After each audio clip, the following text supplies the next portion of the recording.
past couple months? The past couple months, we've just been doing a lot of shows. You know what I mean?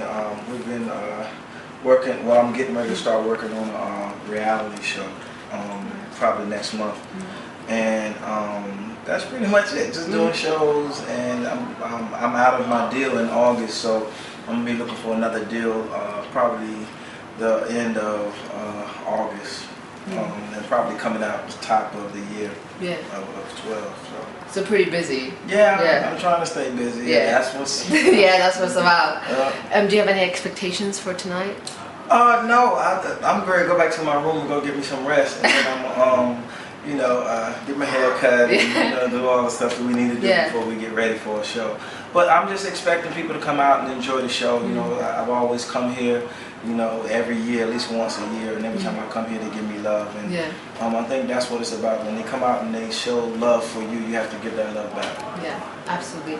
Now, your album, Elgin, is that how you pronounce it? Absolutely. What was the inspiration behind the album? Really, you know what? That was my 7th CD, so now it's not even about, I'm trying to go this direction or I'm trying to go that direction. I just go in the studio and try to make hits. You know what I mean? That's all it is about. I use my name because my mom told me to use my name for something before she died. So I was like, now's a better time than any to just use my name. It's the number 7 CD. So that was pretty much it. It wasn't about me going deep. It wasn't nothing like that. It was just, they asked me what I wanted to name the album. I was like, all right, Elgin.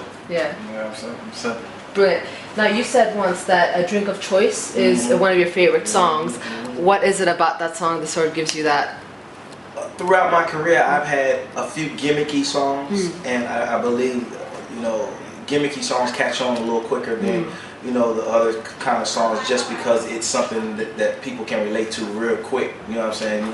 Slow songs, that's, slow songs like Differences that I've made, they've been big for me, but stuff like In Those Jeans, and Pony, and all that kind of stuff, that's, gimmicky stuff.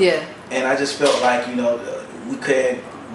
we have to get the attention from the people as quickly as possible. So I just always felt like we should have went with Drink of Choice first, but unfortunately we didn't, and me and the label was really clashing and not seeing eye to eye. So this CD was probably one of my worst selling CDs, you know what I mean, because of the turmoil that we had within the label and myself, and us not being able to get along. But that happens in careers, you can't cry about it, you just got to keep moving, and I wish them success in the future, and I'm pretty sure they wish me the same. Absolutely. I loved Frozen, by the way. That was my favorite song. Yeah, I believe that CD has a lot of great songs on it. It's just that no one will never hear them because I never got the push that I really deserved. After 14 years of being in the business, I think I deserved better than what I did get. Absolutely. And sometimes, again, that happens, and you just got to move forward. Yeah.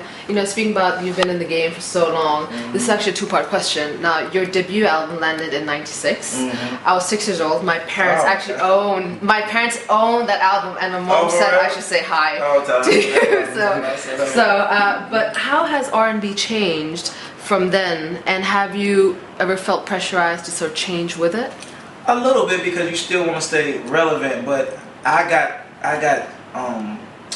blocked by wanting to be on a younger radio type playing format, and that's just not me no more. So I just had to condition myself and mentally stabilize my brain to say, okay, you're not that artist no more. You have to move forward. You can't stay there. You got Chris Brown, you got Trey Songz, you got Neo, you got Omari, you got all the younger cats that's coming up, and you can't stay there. You did your damage there, and now it's time to move on and do some damage over here. So, I like to still dance and I like to still move and all that kind of stuff, but I'm a little older now, I'm a little wiser when it comes to the business aspect of the music.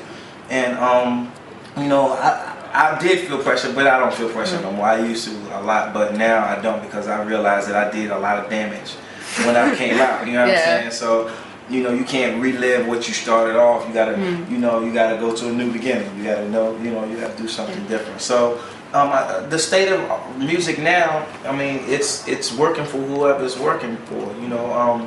Different generations have their strengths, and I'm sure that our parents, when they were coming up, and then when they saw our music or heard our music, they were like, oh, that's not the music. You know, so it's just different generations. So I can't hate on what's going on now. I used to, you know what I mean, but I had to wrap my mind around the concept of, look, they have their music, you have your music, and it's just that. You know, I'm pretty sure when they get older, the new people have their music. So you just, I mean, I don't get it a lot. I don't necessarily like it, but I'm not supposed to. That's not my generation. So I mean, again, I had to wrap my mind around that. But it's working for a lot of them, and I just wish whoever is working for success.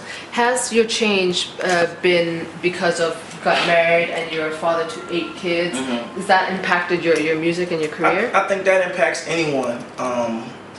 Because you look at life from a different perspective. You no longer, you know, I'm no longer as carefree as I once was. You know what I mean? I'm more in tune of, you know, about what I'm doing, and I'm more particular about what I say and how I come across versus when I first came out. I didn't care. I put my shit on, the drawers, baby oil, everything.